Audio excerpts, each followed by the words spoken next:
Viva, começamos aqui mais um episódio do Investidor Inteligente, o podcast da Casa de Investimentos.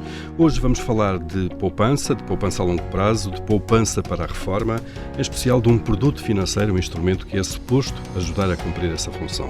Vamos falar dos PPRs, os planos poupança-reforma.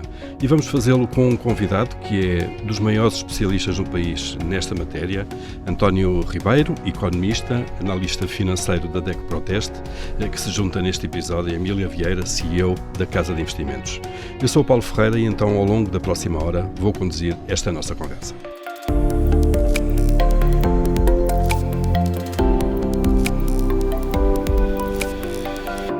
António Ribeiro, bem-vindo a este nosso podcast. É um gosto tê-lo cá. A Emília é da casa, bem-vinda também, claro. Vamos então olhar já para aquilo que são os PPRs, os planos poupança-reforma. António, talvez começando por explicar o que é isto, este produto que já tem mais de 30 anos, talvez? Sim, é um produto que nasceu na década de 80. Na altura foi bastante inovador por causa dos benefícios fiscais que tinha. Aliás, o seu sucesso deve-se aos benefícios fiscais logo no começo, que eram muito significativos. Depois, ao longo do tempo, foi perdendo esse benefício e foi perdendo algum peso. Houve ali períodos em que até na DEC Proteste deixámos de recomendar, porque havia alternativas. Mas agora, novamente em força, os benefícios existem, são mais baixos, mas continuamos a recomendar, e é um produto para criar um complemento à pensão de reforma. Não é o único. Sistema normal da segurança social, digamos. Não é? Exatamente. Não é o único que existe. Existem PPRs, existem certificados de reforma, existem fundos de pensões. Portanto, há vários produtos com que se pode planear a reforma. As pessoas até podem planear a reforma com fundos de investimento, até com imobiliário. Aqui a grande vantagem dos PPRs é permitirem uma poupança com pequenos montantes. Portanto, a partir de 20 ou 50 euros conseguem constituir ali um complemento a longo prazo para a reforma. E depois tem o benefício fiscal, que acaba por ser um dos maiores atrativos deste produto. Isto é, podendo deduzir uma parte do investimento que fazem em PPRs naquilo que é a coleta de IRS. Sim, há dois tipos de benefício fiscal. Há o à entrada, que é aquela dedução até 20% do montante entregue até aos limites, que é entre 300 a 400 euros por ano. Depois isso vai para um bolo de outras deduções, que até é um aspecto crítico nesta altura. E há o outro benefício fiscal, que é à saída a taxa de imposto é de apenas 8%, se cumprir todas as condições, as regras, o que é muito bom face a outros produtos, que a maior parte dos produtos de poupança cobra 28%. Que é tal taxa liberatória sobre rendimentos de capitais.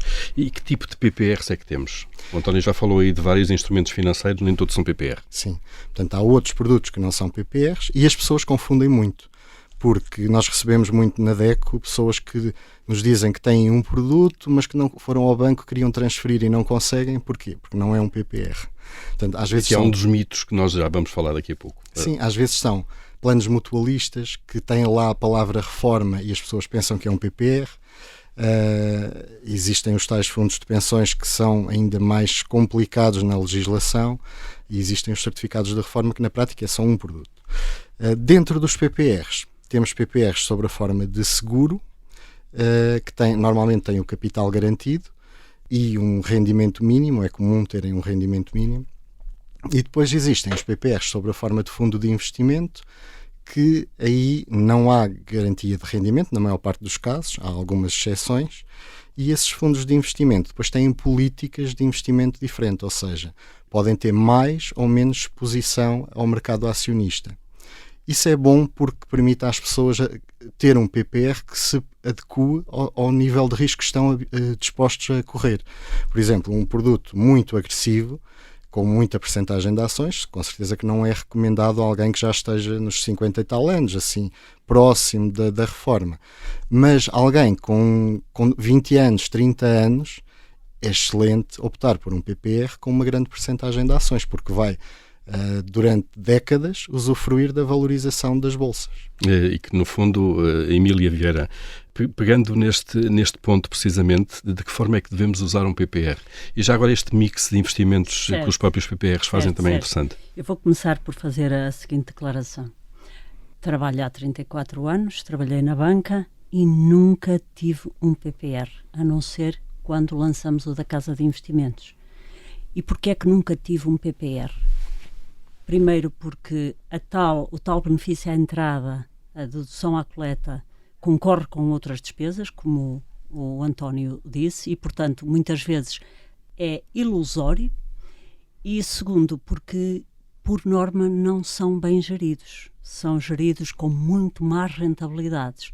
E, portanto, eu nunca tive, de facto, um PPR, porque aquilo que é o grande benefício que o PPR deve ter, que é a tributação à saída, que é exatamente baixar o imposto de 28% para 8%, ou 8,6%, passado 8 anos de se ter o PPR. Sobre o rendimento. Sobre o rendimento, claro. É que pode ter um impacto brutal nas nossas finanças pessoais.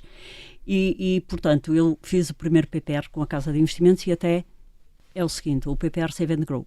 Foi exatamente isto que nos motivou quando começamos em 2015 para conseguir a licença para ser gestora de fundos. Inicialmente íamos abrir um fundo normal. Mas a verdade é que, à medida que o tempo passou e que a CMVM demorou neste processo, nós acabamos por ver que tínhamos aqui o melhor envelope fiscal que havia para aquilo e tínhamos aqui um match perfeito, o casamento perfeito com a nossa filosofia, com uma estratégia de investimento a longo prazo. Portanto, para mim, uma conta PPR, um plano de poupança PPR, deve ser a melhor conta de poupança a longo prazo. E a dedução à coleta não me interessa nada, mas já que temos décadas como investidores, nós podemos estar investidos nos melhores ativos, nos ativos mais rentáveis. Imagino que ao longo do tempo, e as pessoas não conseguem ter muitas vezes esta percepção do poder de juro composto. À medida que o rendimento composto se acumula numa conta, é fácil, ao longo de 30, 40 anos, se este valor duplicar, triplicar, quadriplicar, de se ter uma benesse enorme quando se vai resgatar o PPR e, em vez de pagar 28, pagar 8%. É preciso ter essa perspectiva a longo prazo. Claro. É preciso ter essa perspectiva a longo prazo e é preciso ter aquilo que a maior parte das pessoas não tem, que é exatamente a ideia de nos concentrarmos se o PPR é rentável ou não. E eu recordo da conversa que tivemos com o professor Jorge Bravo, e ele diz que a maior parte dos PPRs tem um montante muito pequenino investido. Uhum. E, sinceramente, eu acho que é sobretudo porque as pessoas o usam para a dedução à coleta e não tanto para acumular riqueza a longo prazo, como deveria ser. Vão atrás do incentivo fiscal, obviamente. Vão atrás do incentivo fiscal, ou seja, como diz o professor Jorge Bravo, o PPR tem sido mais usado como planeamento fiscal do que planeamento de reforma. O António concorda com isto? Inteiramente. A maior parte das pessoas vai atrás daquele benefício anual, que é a dedução à coleta. É o benefício rápido. O imediato. Não estão a ver o maior benefício para longo prazo. Porque o outro benefício só vão ver daí a 20, 30 ou 40 anos quando resgatarem o produto. O outro é o da rentabilidade do produto. É o da rentabilidade, claro. Sim. É a dedução final, é a taxa de imposto de 8% em vez dos 28% no final quando resgatam depois o PPR. Portanto, esse não é tão imediato, as pessoas não veem esse já. Voltando só um pouco atrás, porque falou dos juros compostos, e isto é muito interessante, que é uma coisa que passa a leste da maior parte das pessoas, mas o Einstein até disse que é a 8ª maravilha do mundo, porque é uma forma de criar rendimento sistemático, sustentável ao longo do tempo. À medida que alargamos a base, o valor vai crescendo muito mais e temos rendimento sobre rendimento. Basicamente, juro sobre juro. Deixa-se lá estar o rendimento do primeiro mesmo. Ano, que acumula para o segundo e já rende o juro também e por aí fora. Exato. E nos primeiros juro anos, ou rentabilidade? Quando se faz um produto deste tipo a 2, 3, 4 anos, não se sente essa diferença. Mas quando é décadas, 30, 40 anos, são diferenças brutais. Há uma alavancagem grande, de alguma maneira, ali. E agora eu gostava só para complementar aqui uma nota que o António deu, que diz que à medida que nós ficamos mais velhos, às tantas é melhor ter um PPR mais conservador, como lhe chamam. Eu não gosto nada da palavra conservador, porque na verdade o que aconteceu aos portugueses é que nos últimos 10 anos estes PPRs, quer os PPRs dos bancos, das seguradoras, de rendimento garantido, etc., não conservaram o dinheiro. As pessoas tiveram a perder dinheiro para a inflação, porque estes produtos tiveram, na maior parte dos casos, PPRs em Portugal nos últimos 10 anos tiveram um rendimento igual ou inferior a 1. Mas eu acho que se nós falássemos disso há 30 ou 40 anos, às tantas poderia fazer sentido, mas depois de termos passado aqui por uma conjuntura de taxas tão baixas e de vermos que o mundo é cada vez mais volátil, nós devemos ver que a esperança média de vida nos últimos 100 anos aumentou 30 anos. Nós devemos ver que as pessoas vivem cada vez mais tempo. deixar de investir aos 50 ou 60 anos em ações pode ser começar a empobrecer muito mais cedo. Por isso eu acho que as pessoas podem sempre ter uma maior exposição a ações até mais tarde.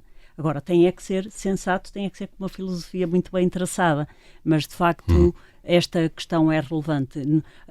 Aliás, isto está tanta coisa escrita sobre isto.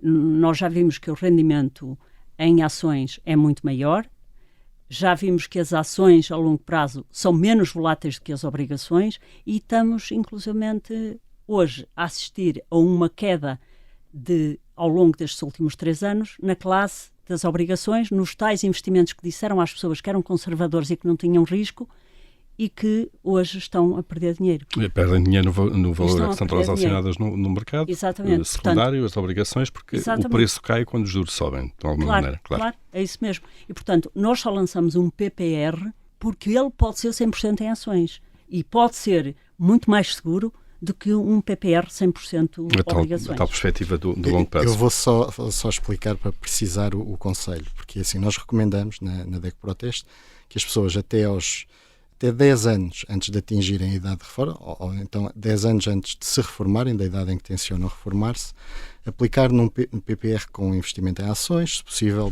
mais agressivo, e depois, a menos de 10 anos, mudar para não tem que ser logo ali 10 anos, certinho, mas pode ser progressivamente a um com capital garantido. Porquê? Porque isto tem a certeza que naquele último período, naqueles, por exemplo, últimos 5 anos, tem a certeza que se houver uma crise financeira, tem a certeza que o dinheiro que acumularam já não vão perder. Podem não ganhar muito, é verdade, mas não vão perder. Imagino que é uma crise como esta, que foi a pandemia, depois agora foi a questão da guerra na Ucrânia e tudo isso afetou e os mercados caíram bastante. Claro, inflação. Imagino que é agora uma pessoa que queira resgatar, que está na idade de reforma, precisa agora do dinheiro e pode ter perdido bastante. Portanto, pode sempre adiar 1 ano, 2 até resgatar, mas a ideia é cautelar isso, cautelar que aqueles 5 anos ali, antes de resgatar o produto, não existe nenhuma catástrofe e depois não pode resgatar. António, mas mais uma vez, depende se a pessoa tem a sua casa paga, que tipo de reforma vai ter, se tem outros componentes de rendimentos, deve depender de um conjunto de fatores. E aquilo que diz relativamente à catástrofe, imagine quem tem o seu fundo de pensões ou o seu PPR investidos em obrigações de governos europeus. Do ano passado para este ano, ou ao longo do último ano, caíram 20% a 25%. Quem tem obrigações da Áustria ou até da Apple emitidas a 40, a 30, a 50 anos, está a perder 50%, 60%, 68% no caso da Áustria. Ou seja, se nós olharmos para a história, e tem muita razão, vamos pegar em 2007. Vamos recuar a 2007, vamos recuar aqui 16 anos. A crise financeira. Quem tivesse vendido, eu apresentei isto estes dias numa universidade, fui convidada para umas jornadas e gostei muito de lá estar, na Universidade de Minho, e por isso é que tenho os números de cabeça. Quem em 2007 tivesse vendido a sua carteira de ações no máximo, porque adivinhou, imagine, não é possível, mas vamos, hipoteticamente, imaginar que é. Quem tivesse vendido a sua carteira de ações no máximo e investido em média a 3,2%, 3,3% obrigações, uma carteira média, da média de maturidades do governo americano. Vamos nos manter a olhar para o S&P e para obrigações americanas.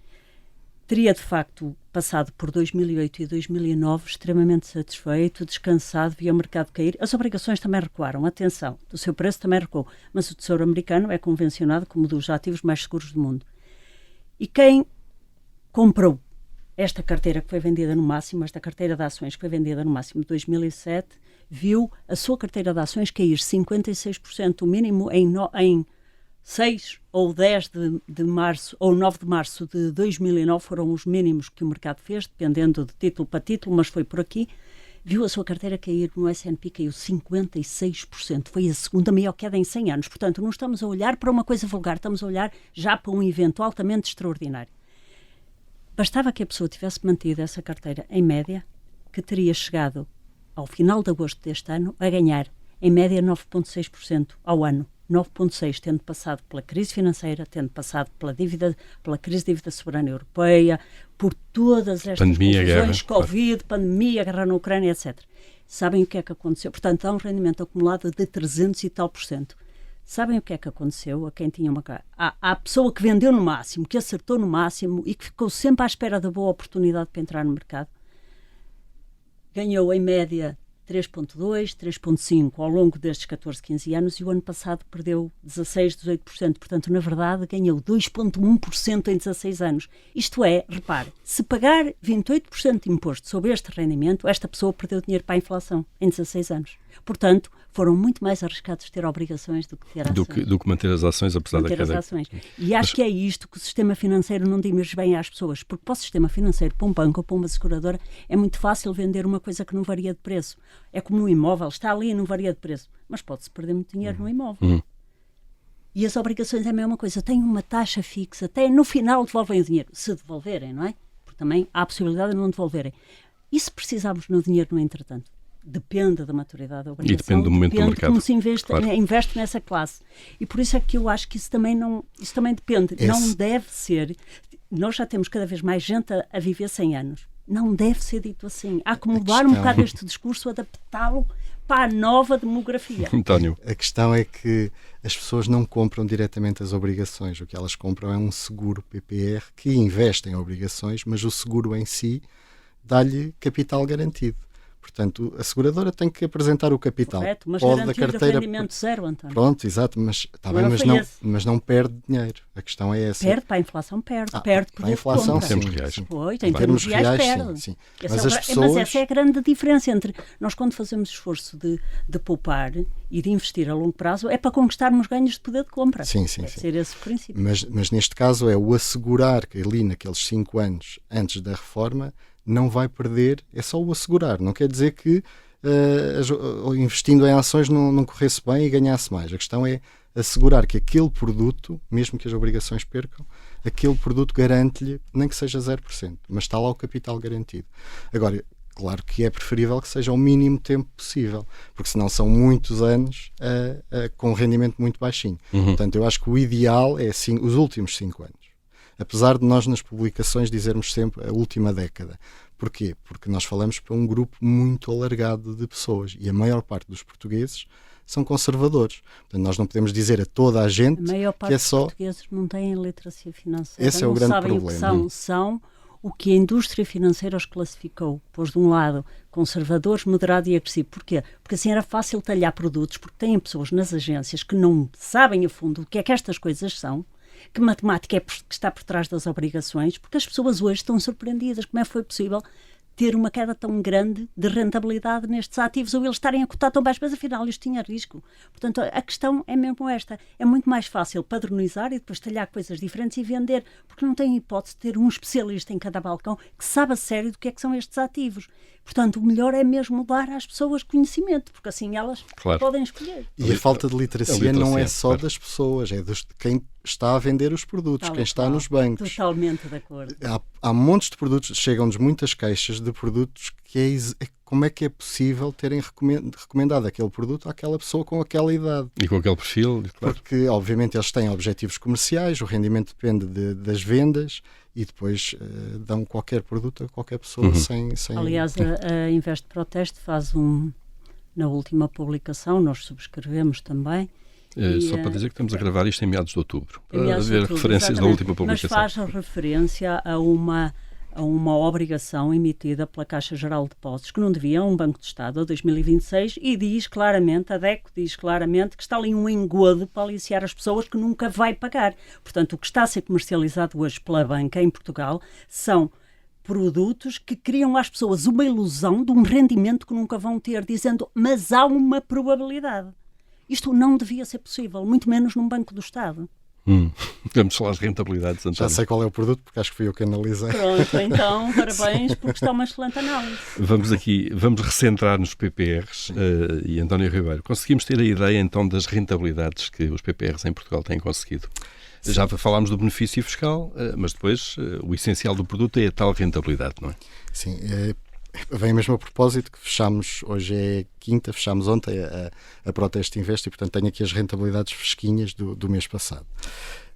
Este período tem sido muito conturbado e, portanto, se olharmos para a rentabilidade passada, as pessoas não vão ficar contentes e não ficam seduzidas com isto. Por exemplo, em média, os fundos PPR renderam nos últimos 5 anos menos 0,3%. Menos, isto é, uma rentabilidade negativa. Portanto, perderam valor. Portanto, quando nós Isso é uma média anual. É uma média anual. Quando nós dizemos que os fundos são bons para o longo prazo, à partida devíamos ter aqui um rendimento, mesmo que a curto prazo, mas a 5 anos devíamos ter aqui um rendimento mais apelativo. Alguns fundos têm, por exemplo, aqueles que nós elegemos como escolha acertada, que são os melhores em cada uma das categorias. Um deles tem 3,6 anual a 5 anos, que é o que tem mais percentagem de ações, depois outro tem 1,8 e o mais defensivo tem 1,1. Mas isto não são rentabilidades muito sedutoras, quer dizer, falarmos às pessoas de 1,1 nos últimos 5 anos, claro. Quer dizer, até os depósitos agora, que estão a começar a subir o rendimento, dão mais do que isso. E sobretudo devemos dizer que é um número que é abaixo da inflação. Claro. É um número abaixo. Sim, mas hoje em dia, produtos financeiros, está tudo abaixo da inflação. Porque as taxas de juros também estão negativas. Tirando aqueles, por exemplo, há um ETF que usei ontem, um dia destes, numa simulação, que está a dar 10, qualquer coisa ao ano nos últimos 5 anos, que é bom. Mas a maior parte, falando outra vez de PPRs, o rendimento assim, o histórico dos últimos 5 anos não tem sido muito favorável. Mas isto também tem a ver com este período, este contexto, as crises. Deles terem maioria de ativos investidos em obrigações. A questão é que normalmente, quando valorizavam as ações, diminuíam as obrigações, havia ali uma alternativa e os mercados, por exemplo, quando subiam muito de ações, valorizavam muito os agressivos e os outros, os mais defensivos, ficavam ali mais contidos ou até perdiam. Nós vivemos agora um período interessante, que é tanto ações, interessante, negativamente. Tanto ações como obrigações estão a perder e, portanto, perdem os defensivos, perdem os agressivos, perdem os que têm uma estrutura mais mista. Portanto, estão todos a perder. Aqui a 5 anos, a maior parte está a perder. Mas isto não é para desmotivar as pessoas. Isto é um período transitório. Quem investe em produtos de risco sabe que isto acontece. São fases. Agora, também há períodos em que depois o rendimento, quando sobe, é muito superior e chega até 10% ou mais. Portanto, o que interessa, e como estamos a falar de produtos para a reforma, que é de longo prazo, de décadas, é importante que se aproveite este tipo de produtos, que o potencial de rendimento é superior. E tudo pesado, António, são um bom produto de poupança ou não, os PPRs? São precisamente por isto, porque, claro que, como tinha dito há bocado, há vários produtos para a reforma e alguns deles até permitem também entregas de pequeno montante. Mas, por exemplo, os fundos de pensões são mais usados pelas empresas, mas nem sequer são muito usados. A percentagem é mínima de empresas que usam fundos de pensões. A legislação é mais complexa, mesmo no resgate tem muitas limitações e as pessoas depois, quando vão resgatar, é que percebem que não podem tirar o dinheiro todo, têm que receber uma parte sobre a forma de renda. E hoje, com a grande volatilidade que há, as pessoas mudarem muitas vezes de emprego, depois o PPR fica o fundo de pensões fica num sítio com o qual já não tem nenhuma ligação e não tem informação, ninguém lhes a dá, o banco não a dá. E por isso, através da empresa, às vezes até se não saíram bem, têm mais dificuldade em ter informação e nota-se que hoje as empresas, não é as empresas têm esta disponibilidade, mas os colaboradores não. E quem tem 25 anos acha que nunca vai chegar à reforma, não pensa nisso. Sim, ainda está muito só longe. Só poder tocar dinheiro na reforma é ficar preso muitos anos. Claro. Depois há os certificados de reforma, que foi um produto criado pelo Estado, mas chama-se certificados no plural, mas na prática é só um produto.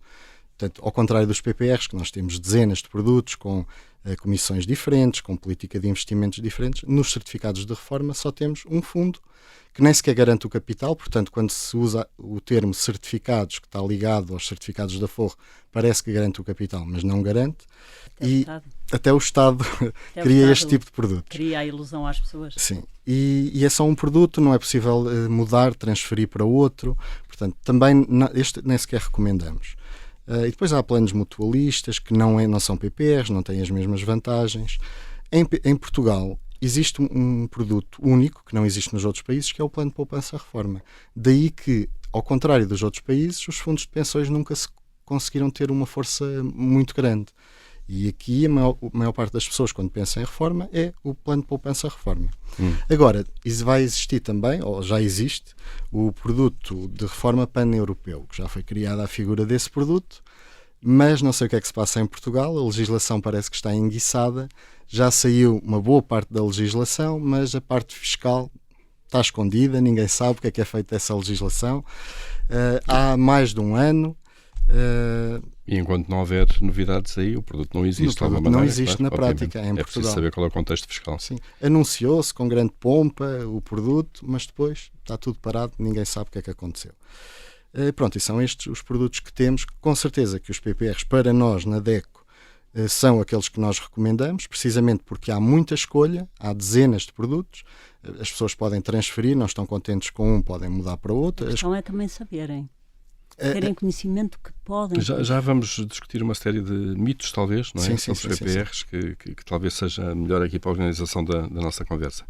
Emília, o que é que podia ser melhorado aqui nos PPRs?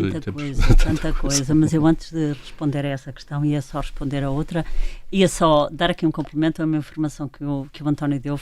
O António esteve a falar da rentabilidade dos PPRs há 5 anos e não enunciou ali o da Casa de Investimentos, porque ele tem 3, mas eu aproveito para deixar naturalmente essa nota por achar que é um produto extraordinário de investimento e extremamente transparente. Há 3 anos foi lançado a 1 de outubro de 2020, está com uma rentabilidade de 7,19% até completar exatamente os 3 anos. 7,19% é um produto 100% em ações e que investe em algumas das melhores empresas do mundo. Fez agora 3 anos. Fez agora 3 anos, e por isso é que o António não fala nele, porque o António estava a falar. Eu vou só fazer um esclarecimento. Nesta análise deste mês até está lá uma frase a elogiar o produto. Muito obrigada. Muito obrigada. É bom ter conhecimento por razões técnicas, claro. Porque fomos analisar o rendimento dos últimos 12 meses e é aquele que tem o rendimento mais elevado, superior a 20%. Portanto, no último mês, nos últimos 12 meses, de facto as ações já subiram na maior parte dos meses e portanto tem ali um rendimento já significativo, é o melhor do grupo dos fundos PPR. Muito obrigada por essa nota também e por esse comentário. É evidente que eu aqui devo sempre realçar, nós acabamos de fazer uma comunicação, sei mesmo hoje, para os clientes a dar conta do 3º aniversário do fundo e com alguns dados que também são interessantes. E uma das coisas que dizemos é que 3 anos é um período ainda curto para aferir a consistência de resultados do investimento em ações. O importante é o tempo que permanecemos investidos e a disciplina com que vamos reforçando o investimento. Portanto, nós sabemos, apesar de tudo e de receber esse vosso elogio, que 3 anos é ainda um período curto. Nós o que queremos é que os nossos clientes saibam que temos a filosofia certa para criar riqueza a longo prazo. Mudança, o que é que podia e devia ser mudado de alguma forma no regime dos PPRs? Eu acho que há vários pontos que são fundamentais. É extremamente importante que as pessoas tenham mais literacia financeira, porque todos nós que pagamos impostos, ainda por cima num país que abusa dos seus contribuintes desta forma, que é escandalosa, todos nós vamos atrás de uma benesse fiscal, pois é natural que se queira uma benesse fiscal. O problema é que no investimento, muitas vezes, tentar aproveitar uma benesse fiscal só pela benesse fiscal, ela, na verdade, depois não se materializa. Portanto, o que eu quero dizer com isto é que se as pessoas fazem, e eu estou convencida que a esmagadora maioria das pessoas que têm PPRs em Portugal o fazem pela dedução à coleta e não pela rentabilidade, porque, naturalmente, a história que eles têm de rentabilidade é péssima, portanto, era importante que houvesse muito mais transparência das entidades gestoras, das seguradoras, dos bancos e de todos os gestores independentes. Era de facto essencial que houvesse muita transparência do tipo de fundos, do tipo de ativos em que as pessoas estão investidas e das rentabilidades. E não é por acaso que em muitos casos não se consegue encontrar, e o António com certeza que para fazer alguns de estudos deles há muitos dados que lhe falta que não conseguem encontrar dados, porque nós também tentamos, nós queremos saber o que se passa à nossa volta e tentamos. É difícil, António? Sim, essa tem sido uma das nossas principais críticas nos estudos mais recentes dos PPRs, é sobretudo aos PPRs sobre a forma de seguro. Neste momento as pessoas não sabem, mas quando estão a subscrever um PPR, a maior parte deles nem sabe se é fundo, se é seguro, mas estão, ao escolherem um sobre a forma de seguro, estão a ir por um caminho de falta de transparência e não sabem. A verdade é que aquilo que é exigido em termos de informação a prestar ao consumidor é completamente diferente, seja seguro, seja fundo. Por exemplo, um fundo PPR tem no site, tem todas as fichas técnicas, está lá disponível, tem o histórico do rendimento de todos os anos, tem as comissões, a política de investimentos, os ativos especificamente. Onde está investido, está a falar claro. de fundos mobiliários. Fundos PPR. Fundos PPR. Fundos PPR.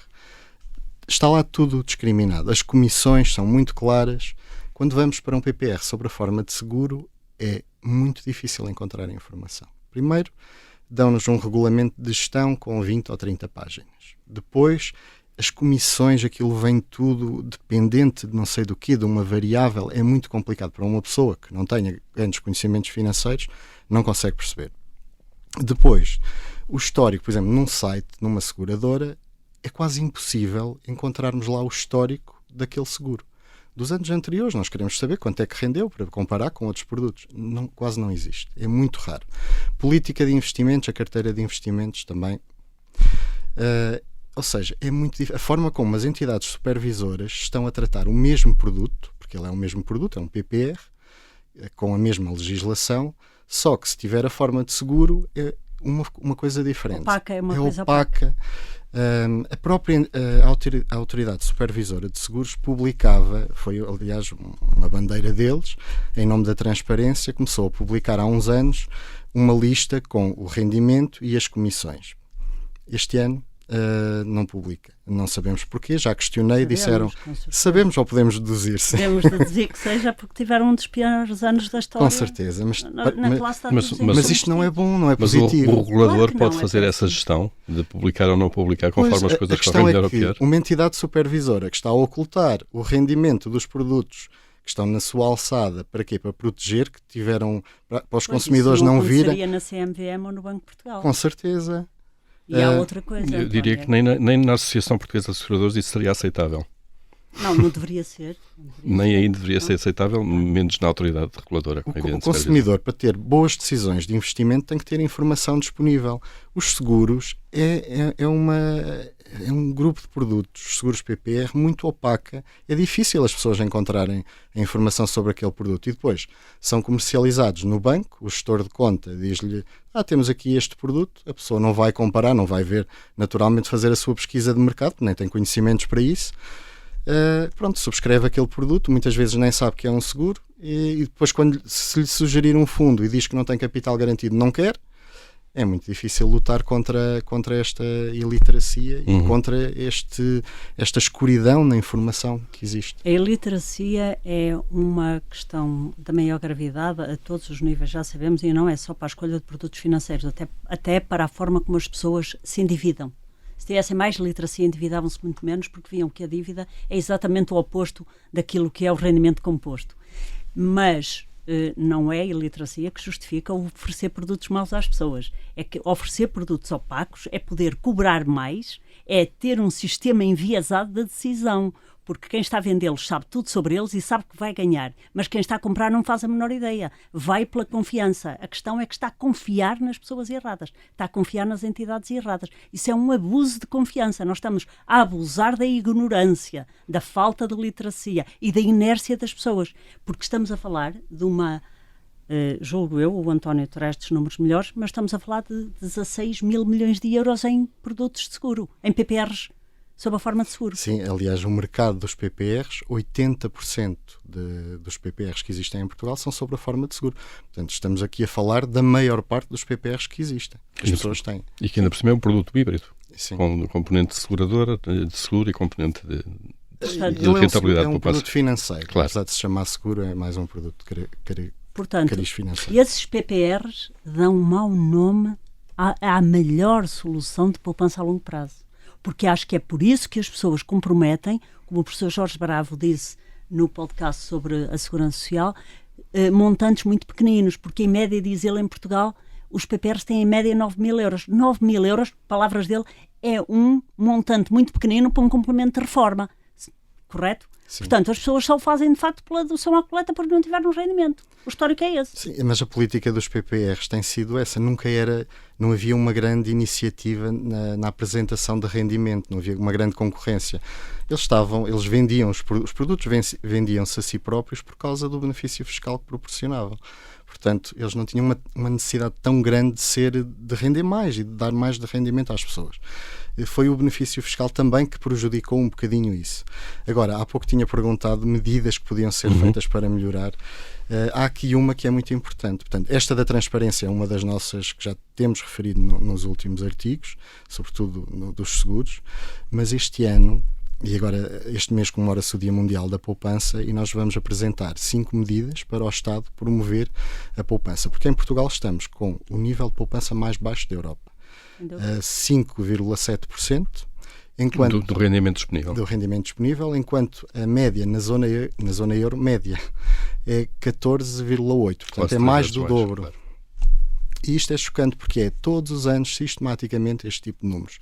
Não há uma mudança aqui de estratégia. Para além, depois de complementado com isto, termos uma segurança social Com os problemas que sabemos.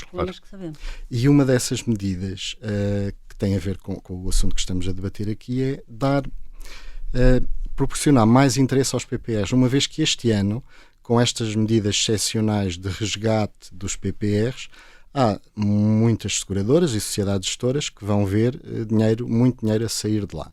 Isto é um mau exemplo para o consumidor, porque esteve ali a poupar durante algum tempo naquele produto, esteve a encher o milheiro e agora vai esvaziar outra vez. Ou seja, está a descredibilizar esta poupança de longo prazo. E essa medida que vamos propor é dar mais incentivos aos PPRs a partir do próximo ano, porque é necessário recuperar o interesse na poupança de longo prazo. Até porque e esses incentivos, António, devem vir sob a forma de incentivo fiscal, de alguma maneira? Provavelmente tem que ser um incentivo fiscal. É a forma que o Estado tem de Sim, fazer. porque é um incentivo a curto prazo. Normalmente os portugueses reagem mais a este tipo de incentivos. Portanto, tem que aumentar o benefício fiscal, porque já que esvaziou os cofres dos PPRs e da poupança de longo prazo, vai ter que recuperar de alguma forma o interesse. Senão as pessoas vão deixar de poupar para a reforma. E os números da Comissão Europeia são muito alarmantes, porque dentro de algumas décadas não vamos ter aí reformas como existem hoje, que já são pequenas, mas serão ainda mais pequenas. A taxa de substituição vai reduzindo.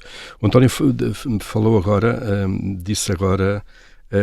fez uma referência ao regime extraordinário de resgates dos PPRs, que foi criado em 2022, que no fundo permite, sem penalizações, mobilizar dinheiro no valor de um indexante de apoios sociais por mês para amortizar crédito. São três medidas. Uma delas permite resgatar até aos 480 euros, que é o valor do indexante de apoios sociais, sem nenhum fim específico. Ou seja, eu posso resgatar até 480 euros por mês para pagar as férias, por exemplo. No fundo é para dar mais liquidez às famílias, de alguma maneira. A intenção é essa. Um grande exemplo que o Estado está a dar a descarrilar a poupança de longo prazo. Quando deveria incentivar a poupança de longo prazo e sobretudo para a reforma, vamos lá ter. Claro que isto é um penso rápido para... Uma conjuntura mais difícil. Para inflação e com rendimentos reais negativos. Mas para isso as pessoas têm que fazer com um fundo de emergência e não com um fundo PPR. A poupança, garantir um contratempo de curto prazo é com um fundo de emergência. Isso é um valor que pode estar numa conta à ordem, numa conta a prazo, porque não varia, está ali, pelo menos tem algum rendimento. Agora, isso não se faz com um plano de poupança que deve ser disciplinado e que deve ser de longo prazo. Vai gostar deste artigo das medidas, porque uma delas é precisamente incentivar o fundo de emergência. Mas é gostar pelas pessoas, porque repara, as pessoas têm que se ajudar as pessoas a terem uma vida financeira mais tranquila e mais segura. E é por isso, porque de facto não interessa a minha vida ou o que é bom ou não para a casa de investimentos, interessa o que é bom para um país inteiro. Exatamente. Que não poupa, e quando poupa é mal gerida a poupança. Então eu estava a falar a questão dos resgates, das exceções aos resgates. A segunda medida é pagar a prestação da casa, já sem aquela restrição do mínimo dos 5 anos. Portanto, eu posso pagar a prestação da casa, mas já não há necessidade de esperar 5 anos na aplicação do PPR. E depois a terceira medida, que é aquela que eu acho que a maior parte das pessoas gostou, foi, podem resgatar do PPR até 5.765 euros, que é o valor de 12 indexantes do apoio social, para amortizar na dívida da casa.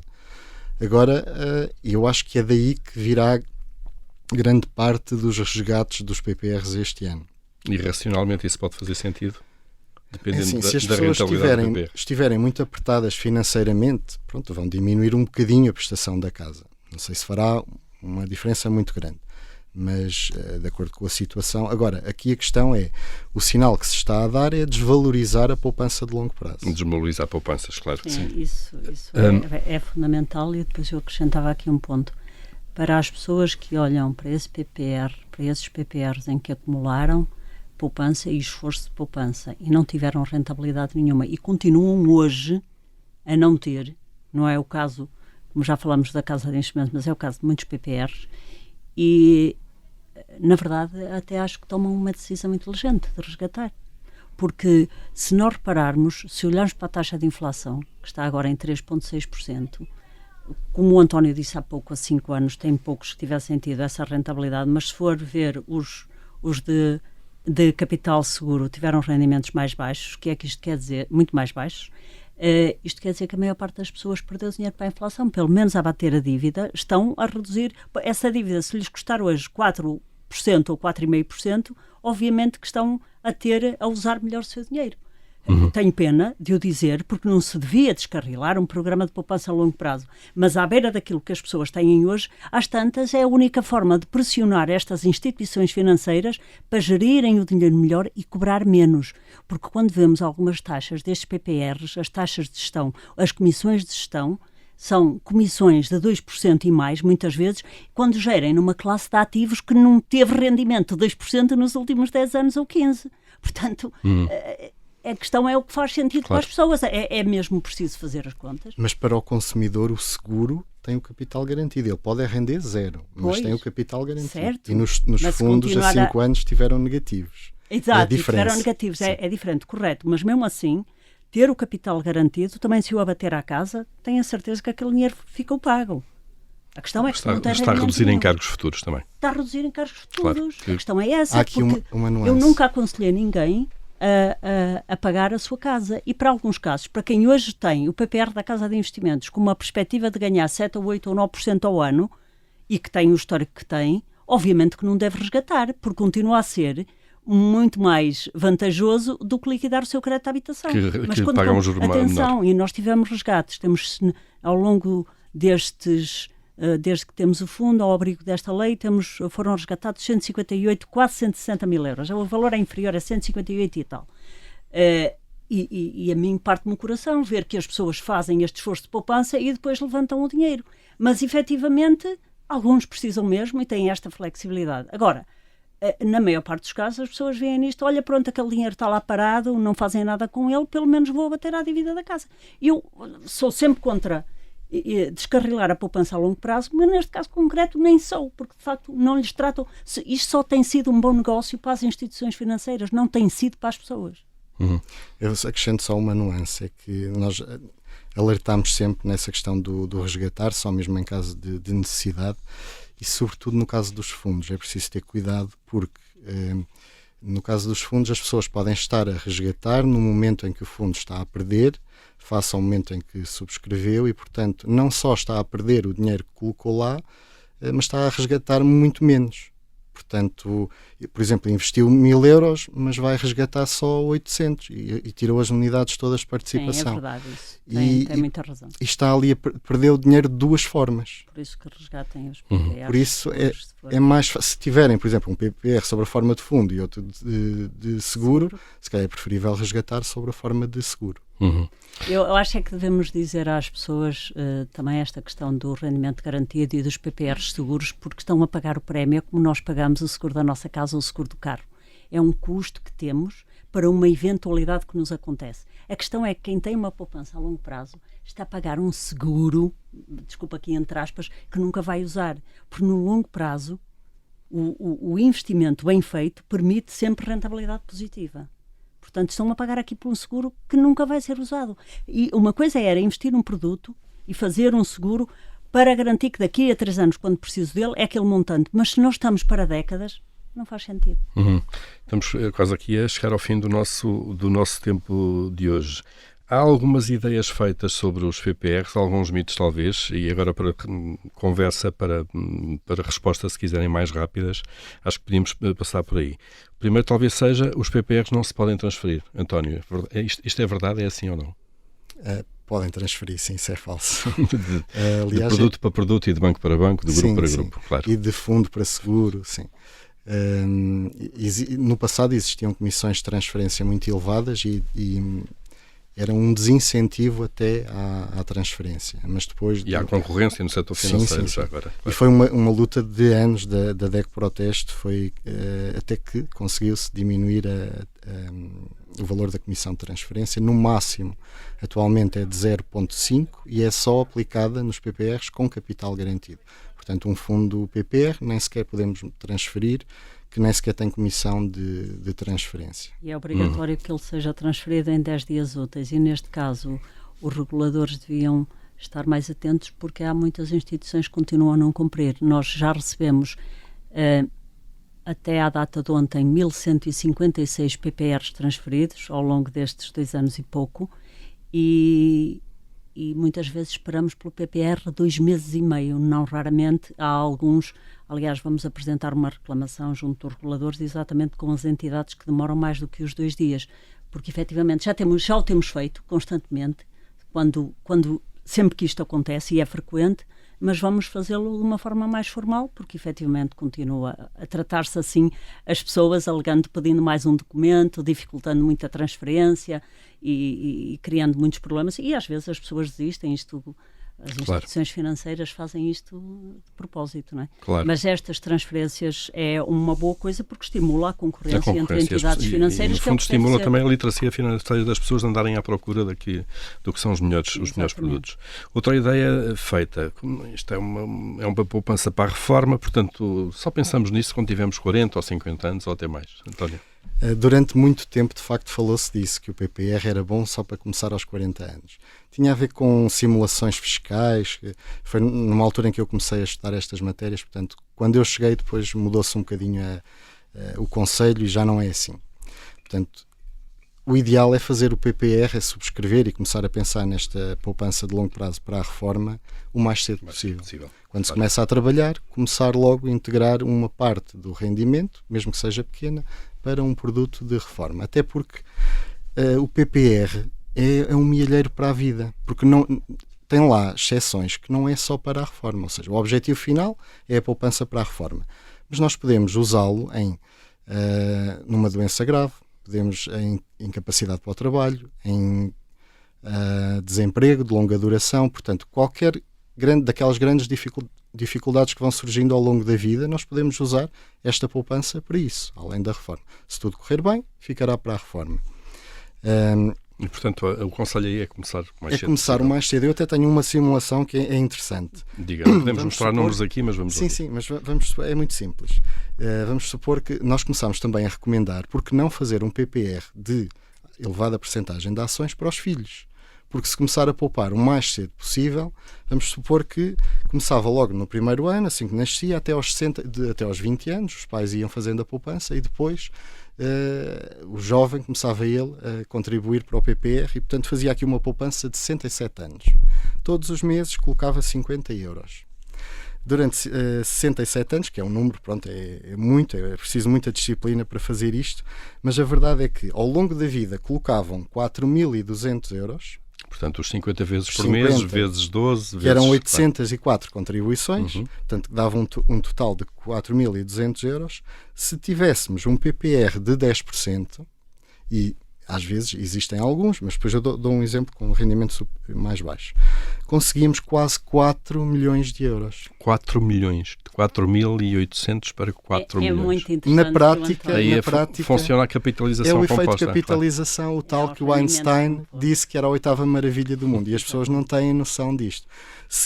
Claro que 67 anos é muito tempo, mas, por exemplo, se encontrássemos um PPR de 5%, que já é mais comum, já não seria estes quase 4 milhões, na prática são 3,7 milhões. Mesmo assim ainda é muito dinheiro. Sim. Com 5% eram 311.500 euros. Portanto, mais baixo, lá está uma diferença de 5% para 10%, faz aqui um efeito bastante... Mas isto é para incentivar as pessoas até a pensarem no PPR o mais cedo possível e até a oferecer aos filhos. Claro. Que é uma forma de mais cedo começar a incentivar esse produto. E eu acrescentava isto, nós temos ainda uma amostra pequena, mas ainda assim, dos 4.578 clientes que tínhamos no dia 30 de setembro, 10% deles têm menos de 18 anos. Temos os nossos clientes e muitas vezes até avós a abrir as contas PPRs quando os miúdos nascem para de facto construir uma poupança a longo prazo. E eu recordo-me ter mostrado uma simulação muito interessante, uma tabela que chamei Quem Quer Ser Milionário, para brincar um pouco com isto e a mostrar que se alguém começar, quando o filho tem 1 ano, a fazer um PPR com 68 euros por mês e ele tiver uma rentabilidade na casa dos 7%, em média ao ano, ao longo da vida até aos 65 anos, a pessoa pode de facto chegar à reforma milionário. Claro. Milionário. E isto em Portugal é preciso ter cuidado quando se diz milionário, porque é uma coisa perigosa, ter dinheiro é uma coisa estranha, mas a verdade nós devíamos querer ter muitos milionários e ajudar a incentivar isto. E às tantas, temos aqui várias diferenças, que é, até aos 50 anos, nós temos 86% dos nossos clientes. E, portanto, de facto, a começarem muito cedo, entre os 18 e os 35, 33%. Um terço. Portanto, esta amostra não é muito grande, nós queremos que fosse muito maior e estamos a trabalhar para que seja muito maior, mas dá a ideia que, de facto, há esta preocupação. Há aqui um dado que às tantas, o António não sei se tem, mas é que temos apenas 36% destes clientes são mulheres. As mulheres investem menos. Eu também vi recentemente um estudo que se endividam mais, em menor montante, mas contraem mais créditos, e as mulheres têm é importante falar para este grupo, porquê? Porque as mulheres, à partida, vivemos mais tempo, temos uma longevidade maior e temos um gap salarial grande, portanto nós também vamos descontar menos ao longo da vida. E depois da reforma vamos viver mais tempo, mas com menos dinheiro. Claro. Portanto, é importante, de facto, também sensibilizar este grupo para investir na classe mais rentável, para investir em ações. E isso é uma coisa que é engraçada, porque quando olhamos para o universo dos jovens com menos de 18 anos, os nossos clientes, são mais mulheres, são mais raparigas do que rapazes. Portanto, os pode pais haver uma inversão já de alguma maneira. Consciência de que é importante que elas percebam de investimento, que saibam investir e que comecem cedo a ter o seu PPR. Vamos aqui a mais um tema, que é a questão dos montantes. Há a ideia de facto que só as pessoas com mais dinheiro é que podem ter PPRs, só essas é que conseguem poupar. Por outro lado também que isto é só para a pequena poupança, 2.000 euros por ano, talvez esteja ligado ao benefício, ao limite no máximo de benefício fiscal. Sim, durante muito tempo dizia-se que só para as pessoas colocarem só até ao montante que permitia o benefício fiscal. Que era a otimização do... Claro. Sim, que eram os tais 2.000 euros no máximo, varia com certeza. Mas isso é a denúncia óbvia que o produto, as pessoas só iam ao produto por causa do benefício fiscal. Claro. Se for um bom produto, não é o critério é válido, é um bom produto, é um bom rendimento, portanto, porque não investir, colocar mais. E se tiver um benefício fiscal, tanto melhor, sim, mas vem em cima das outras características. E quanto ao montante mínimo, hoje em dia há PPRs que permitem investimento a partir de 1 euro, 10 euros, 20 euros, 50, portanto. Não há restrições. No nosso caso é a partir de 1.000 euros. De 1.000. De 1.000, mas de investimento inicial. De investimento inicial. E depois podem fazer reforços de 100 euros mensais ou não, ou pontuais, ou seja, um pai que queira reforçar a conta com 50 euros mensais, de 2 em 2 meses, até pode ativar um débito direto e reforça com 100 euros. Com 100 euros. E, portanto, faz as contas, se for 25 euros por mês, põe de 4 em 4 meses 100 euros e está a conta feita. E pode-se fazer. Nós temos 35% dos nossos clientes têm ativado um débito direto, portanto, seguindo aquela grande lógica, que é pague-se a si primeiro. Já sai diretamente do seu salário, é um débito direto mensal que têm e, curiosamente, que é uma surpresa para mim, este número subiu este ano de 28% para quase 35% e é que, a verdade, também temos casos em que as pessoas reduziram o débito direto, porque pode-se depois ajustar, consoante o momento ou não, a facilidade que se tem ou não de reforçar, mas em muitos casos mesmo, as pessoas aumentaram a dotação. Aquilo que nós vemos é que muitas vezes, em momentos de crise, as pessoas poupam mais, têm mais receio ao futuro e têm a preocupação de poupar mais. E nós assistimos a isto, o que é Isso, curioso. na crise das dívidas da Troika, notou-se que a taxa de poupança subiu, a tal incerteza. Isso, as pessoas acabam por poupar nas alturas em que é muito mais difícil. difícil. Basta olhar para o gráfico da taxa de poupança e vemos que nos períodos de crise é quando sobe a taxa de poupança. Curiosamente, nesta crise está continuamente a descer. Pois. Isto porque os portugueses neste momento já não têm margem nenhuma de poupança Claro. com a subida de créditos, das despesas. Inflação. Já não há aqui nenhum dinheiro para poupar. Claro, é verdade. Para fechar, mais um mito, é a sazonalidade do PPR. Isso é uma coisa para se fazer só em dezembro. Mais uma vez o benefício fiscal aqui a pesar, não é?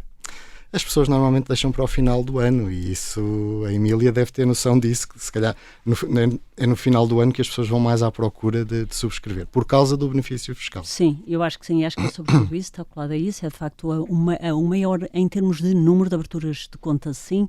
No entanto, o nosso acontece ao longo do ano porque temos montantes relevantes que são depositados no PPR, relevantes, que não...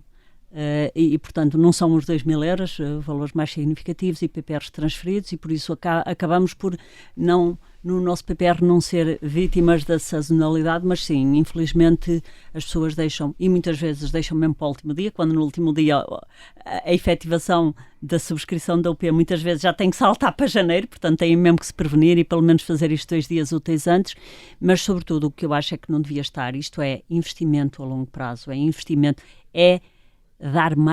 poupar é dar mais certeza ao nosso futuro, é trazer liberdade para tomarmos decisões, é ser donos do seu destino, e por isso é bom pensar que todos os dias nós podemos poupar qualquer coisa, nem que seja qualquer coisa, e que devíamos pensar sempre neste produto como uma poupança programada e uma coisa muito automatizada, para nos retirar esta ideia de tentar adivinhar o mercado, de tentar adivinhar se agora vai estar a cair ou se vai estar a subir, porque já vemos, e há tantos estudos que o demonstram, e hoje, podendo nós usarmos do privilégio do conhecimento que é acumulado do passado, eu relembro só muito rapidamente um estudo de Peter Lynch, que estuda 30 anos entre 1965 e 1995 e mostra que alguém que investiu todos os anos 1.000 euros no momento mais alto de mercado ganhou 10,6% ao ano. Quem investiu, imagino no índice, quem investiu no dia pior, no dia melhor, quando o mercado estava mais baixo, todos os anos, acertou ao longo de 30 anos, ganhou 11,7%. E quem o fez no primeiro dia útil de cada ano ganhou aqui cerca de 11%. Portanto, isto quer dizer que qualquer um de nós fica extremamente satisfeito com 10% ou até com 9% ao ano. Os ciclos a longo do mercado prazo, são um bocado diferentes. Até, embora 0,5% ao ano seja uma grande diferença a acumular ao longo de 30 anos, mas ainda assim é um valor tão extraordinário. Capitalizar o dinheiro a 9% ou 10% ao ano é de facto a capacidade de transformarmos pequenos montantes em muito dinheiro a longo prazo. A tal magia da capitalização exatamente, composta. Claro. Infelizmente, o que é pena é, de facto, muitas vezes as pessoas olharem e dizer assim, mas eu só consigo 1.000 euros, nunca mais vou ter dinheiro. De facto, deviam resistir a este incentivo. A poupança que se faz nos primeiros 5 anos parece que não cresce, mas ela depois ganha momentum, porque à medida que nós alargamos a base, esta base começa a ter rendimento sobre rendimento, sobre rendimento, sobre rendimento, e ela só vai exponenciar passados 20 ou 21 anos, mas é extraordinário fazê-lo, não é? António, e para terminar mesmo? Sim, para terminar, quando as pessoas se deparam com escolher um PPR é sempre complicado, porque há tantos no mercado. Eu queria dar só um conselho às pessoas, é procurar fontes de informação fidedigna e depois ter atenção a 3 aspectos no PPR, que é o rendimento passado, o histórico, comparar com alternativas, a estrutura de comissões e a política de investimentos se adequa ao risco que as pessoas pretendem, à idade deles. Pronto, estes são os critérios principais que as pessoas devem ter em conta. Porque muitas vezes vão atrás de... Eu já vi publicidades de PPRs a dizer que... Fundos PPR a dizer que garantem 8% ao ano, quando são fundos. E depois logo no ano a seguir caíram e levaram bastante. Ninguém pode garantir isso. Ninguém pode garantir de forma isso. Nenhuma. Claro. Eu já vi, foi até recente, há 1 ano ou 2, um fundo fazer isso. Portanto, é preciso muito cuidado com esse tipo de comunicação, de publicidade, sim, e estar atento a estes 3 critérios. Muito bem, e essas dicas são ótimas. Emília, mesmo para fechar já. Mesmo para fechar, diria que nós temos aqui, com as características do PPR, 3 coisas fenomenais e, sobretudo, quando investe com a casa, 3 coisas fenomenais. Investir 100% em ações, a longo prazo, com uma filosofia de valor e com esta maravilha deste envelope fiscal, sobretudo porque reduz a tributação de mais-valias de 28% para 8%, é absolutamente extraordinário para potenciar a riqueza a longo prazo e para ajudar a que as famílias consigam criar um pé de meia que lhes traga independência e desafogo no futuro e segurança e tranquilidade. É isso que acho que é relevante. Certo, e o investimento e a poupança sempre, com a perspectiva do longo prazo também. Investirem em conhecimento porque paga sempre o melhor dividendo. Informarem-se bem, acho que o António deixou esse conselho e é fundamental, e falou na filosofia de investimento e na política de investimento. É fundamental saberem que este conhecimento é importante. E é muito mais simples, é ver quem fala de forma simples. Quem fala com muito jargão não sabe o que está a dizer. Fica esta nota então. Resta-nos agradecer ao António Ribeiro, economista, analista financeiro da DEC Proteste, a disponibilidade para vir falar neste nosso episódio do Investidor Inteligente. Obrigado, sobre PPRs, que é um produto muito popular, mas que obviamente merece ser analisado. António, muito obrigado pela disponibilidade. Obrigado, António. Este episódio fica por aqui e voltaremos brevemente para mais um episódio do Investidor Inteligente. Até lá.